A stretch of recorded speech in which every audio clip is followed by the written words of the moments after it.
Chapter 1, verse 1 of the book of Jonah reads like this. Now the word of the Lord came unto Jonah. Although there is a little more to this verse, I want to stop right there because I believe that if God takes the time to send us his word, we ought to take some time to read it, understand it, and do what he said. Often easier said than done, isn't it?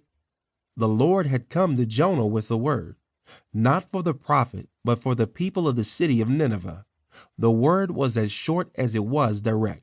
Arise, go to Nineveh, that great city, and cry out against it, for their wickedness has come up before me.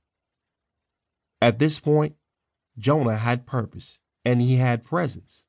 What he lacked was the willingness to be obedient to the commission of God. When Jonah heard the word of the Lord, he immediately began to pack his suitcase with the things that he would need for such a journey. The problem was that his destination and the Lord's destination were a paltry 2,200 miles or so in opposite directions. Instead of going to Nineveh, Jonah chose to go down to the cruise ship terminal and buy a one-way ticket on a ship that was bound for some sun and fun. In packing his suitcase full, Jonah gave an appearance of obedience. After all, no one was watching him pack that suitcase. No one would ever have a reason to question its contents, right? What Jonah had not factored into his great plan to escape the commission was that as he packed in plain view of the one who had given the commission.